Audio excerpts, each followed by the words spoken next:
नमस्कार, मैं डॉक्टर रेणु चौहान, व्याख्याता गृह विज्ञान, राजकीय महारानी बालिका उच्च माध्यमिक विद्यालय बनीपाक जयपुर आप सबका इस ऑनलाइन टीचिंग में हार्दिक स्वागत करती हूँ। मेरे आज का टॉपिक है संदर्भ इकाई। इस टॉपिक को मैंने कक्षा 12 गृह विज्ञान की पुस्तिका के अध्याय 10 आहार आयोजन प्रक्रिया से लिया है।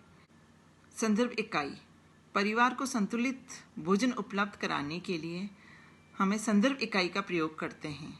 संदर्भ इकाई से तात्पर्य खाद्य पदार्थ की उस कम से कम मात्रा से है जो हमें उस खाद्य पर आधारित व्यंजन बनाने के लिए आवश्यक होती है। उदाहरण के तौर पे हम देखते हैं एक रोटी बनाने के लिए कम से कम कितना आटा, और अगर हम आटे की बात करें तो आटा अनाज, एक रोटी बनाने के लिए कम से कम कितने अनाज की आवश्यकता होती है। बच्चों, एक रोटी बनाने के लिए कम से कम 30 ग्राम अनाज की आवश्यकता होती है। तो एक रोटी की संदर्भ इकाई क्या हुई? 30 ग्राम अनाज उस रोटी के लिए आवश्यक होते हैं। तो 30 ग्राम को 1 यूनिट माना जाएगा। यानी अब आप स्क्रीन पे देख रहे हैं एक तालिका, कच्चे खाद्य पदार्थों की संदर्भ इकाई। उस संदर्भ इकाई में कितने ग्राम खाद्य पदार्थ या कितने मिलीलीटर लिक्विड चीज़ें होनी चाहिए। उदाहरण के तौर पर जैसे कि अनाज में आप देख रहे हैं कि 30 ग्राम का मतलब है कि एक रोटी बनाने के लिए कम से कम 30 ग्राम अनाज की आवश्यकता हुई। रोटी की जो संदर्भ इकाई हुई वो एक रोटी की संदर्भ इकाई हुई 1। इसी तरह से दूध की संदर्भ इकाई क्या है? 100 ml। अगर हम चाय लेते हैं तो चाय में कितनी इकाई होगी? आधी इकाई। आधी इकाई कैसे होगी? क्योंकि 1 कप चाय बनाने के लिए कम से कम आधा कप दूध की ज़रूरत होती है। आधा कप दूध में होता है, दूध की मात्रा होती है 50 ml। इसी तरह से हम दाल ले लेते हैं, दाल में कितनी संदर्भ इकाई की ज़रूरत होती है? 30 ग्राम। यानी कि 1 कटोरी दाल बनाने के लिए कम से कम 30 ग्राम दाल की आवश्यकता होती है। इसी तरह घी व तेल में 5 ग्राम, शक्कर में 5 ग्राम, एक फल खाने में कम से कम 100 ग्राम। चाहे तो आप इसको सलाद के रूप में प्रयोग करें, चाहे पूरे फल को खाएं, एक डाइट के वक्त दें, तो इसमें 100 ग्राम कम से कम फल होना चाहिए। अन्य सब्जियां, चाहे वो तरकारी बनाएंगे, अगर आप एक पालक की कटोरी सब्जी बनाएंगे तो उसमें कम से कम कितने पालक की आवश्यकता होती है? 100 ग्राम। हरी पत्तेदार सब्जियां 100 ग्राम, कंदमूल 100 ग्राम। यानी कि एक प्लेट आलू की सब्जी बनाने के लिए कम से कम कितने आलू की आवश्यकता होती है? 100 ग्राम। तो इस तरह से ये संदर्भ इकाई की तालिका दर्शाई गई है। संदर्भ इकाई को और अधिक समझने के लिए हम एक किशोरी का उदाहरण लेते हैं।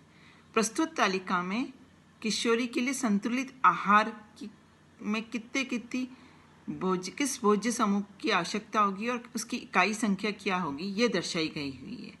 सपोज एक किशोर जो होता है वो कम से कम पूरे दिन में कितनी रोटियां खाता है, तो इसमें दर्शाई गई है 11 रोटियां। तो 30 ग्राम आटे के हिसाब से एक किशोर को कम से कम 330 ग्राम आटे की आवश्यकता होगी। इसी प्रकार दूध की आवश्यकता दर्शाई गई है कि एक किशोर को कितना दूध पीना चाहिए पूरे दिन में, यानी कि सुबह जब वो उठता है और रात को जब सोने में जाता है तो उसको कितना दूध चाहिए। तो इसमें दूध की इकाई दर्शाई गई है 5, यानी कि आधा किलो दूध, 500 ग्राम दूध की किशोर को आवश्यकता होगी। इसी तरह अन्य मात्राएं भी दर्शाई गई है, आप इसका अध्ययन करिए। यह तालिका NIN यानी कि नेशनल इंस्टीट्यूट ऑफ न्यूट्रिशन, राष्ट्रीय पोषण संस्थान हैदराबाद के अनुसार रिकमेंडेड है, उनके अनुसार प्रस्तावित है। इस तालिका के माध्यम से हम एक किशोरी का आहार आयोजन करेंगे कि किस इकाई के अनुसार उसका आहार आयोजन करेंगे कि कितने अलग अलग भोज्य समूह में कितनी खाद्य मात्रा होनी चाहिए, अनाज की कितनी होनी चाहिए, दाल की कितनी होनी चाहिए, दूध, कंदमूल, हरी पत्तेदार सब्जियां, अन्य सब्जियां, शक्कर, घी, तेल आदि कितने होने चाहिए। अब जो तालिका है एक किशोर के लिए एक दिन का आहार आयोजन। एक किशोरी जो सुबह 8 बजे स्कूल जाती है और वापस 2 बजे घर आती है, और उसके बाद वो घर आने के बाद सुबह उठने से लेके स्कूल जाने में और स्कूल्स के पश्चात वापस घर आके और रात तक वो क्या क्या खाने में लेती है, इसका ब्यौरा दे रखा है।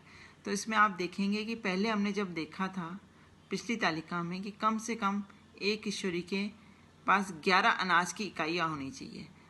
तो इसमें देखिए आप, नहीं तो आप अपनी किताब में भी देख सकते हैं, पेज नंबर 50 पे ये तालिका दे रखी है। इसमें जो आहार आयोजन कर रखा है पूरा एक दिन का प्रस्तावित आहार आयोजन है ये NIN के अनुसार, national institute of nutrition Hyderabad के अनुसार। सुबह के नाश्ता जब उठती है तो सुबह के नाश्ते में दूध ले रही है, दूध के साथ टोस्ट ले रही है, टोस्ट में 2 ब्रेड ले रही है और 2 ब्रेड छोटी छोटी ब्रेड में अनाज की कितनी इकाई ले रही है वो 1, यानी कि 30 ग्राम अनाज से 2 ब्रेड बन रही है। इसी तरह हम अध्ययन दोपहर का भोजन ले रही है, उसमें भी वो अनाज ले रही है, या तो रोटी ले रही है, चावल ले रही है, और अनाज की जो इकाइयाँ दर्शाई गई है वो है 3। इसी तरह शाम की चाय में भी आप देखेंगे बिस्किट है तो बिस्किट ले रही है, या फिर मठरी ले रही है तो उसमें जो अनाज की इकाइयाँ दर्शाई गई है 1। इसी तरह इसके जो अनाज की इकाइयाँ हैं, सब्जी की इकाई है और दूध की इकाई है, कंदमूल की इकाई है, घी व तेल की इकाई है। इन सब को हम अगर कैलकुलेट करके अगर उसको जोड़ते हैं तो कितनी इकाइयाँ आती है। छात्राओं, आपके सामने जो तालिका प्रस्तुत है उसका अध्ययन करिए। ये आपके कक्षा 12वीं की अध्ययन पुस्तिका, गृह विज्ञान की अध्ययन पुस्तिका में पेज नंबर 50 पर भी है। इसमें हमने जो पूर्व में भी किशोरी का आहार आयोजन किया था, उसी में जितनी जितनी हमने संदर्भ तालिकाएं अनाज की, दाल की इत्यादि की जितने भी भोज्य समूह उनकी ली थी, उसका इसमें इस तालिका में योग है। तो आप इस तालिका को अध्ययन करके देखेंगे और पाएंगे कि अनाज की जो प्रस्तावित मात्रा थी हमारी वो 11 इकाई थी। तो आप देखिए इस तालिका में अनाज की जो इकाई आ रही है वो 10.5 आ रही है, यानी कि 10 और 11 के बीच में आ रही है, जो बिल्कुल सही है। इसी तरह दाल की इकाई आ रही है 2.5, और दूध की जो हमने पूर्व में इसमें डिस्कस किया था कि मिल्क कम से कम हमारे किशोरी के भोज्य पदार्थों में आधा किलो यानी कि 500 ग्राम होना चाहिए। तो हम देख रहे हैं कि दूध की जो इकाई आ रही है वो 5 यानी कि 500 ग्राम है। इसी तरह कंदमूल, हरी पत्तेदार सब्जियां, अन्य सब्जियां, फल, शक्कर, घी व तेल की कुल इकाइयां इसमें दी गई है जो किशोरी के संतुलित आहार के अनुसार है। तो इसकी सहायता से हम इस प्रकार इकाइयों का योग करके हम किसी भी वयस्क व्यक्ति का या परिवार के किसी भी सदस्य का हम आहार आयोजन कर सकते। संदर्भ इकाई का महत्व। ये प्रश्न अक्सर बोर्ड प्रश्न पत्रों में पूछा जाता है। संदर्भ इकाई, इसकी सहायता से हम आसानी से संतुलित भोजन को तैयार कर सकते हैं। इसकी सहायता से विद्यार्थी ही नहीं, कम पढ़ी लिखी गृहिणी भी अपने घर में उपलब्ध बर्तन के माप का अनुमान लगाकर अपने परिवार के लिए संतुलित भोजन का तैयार कर सकती हैं।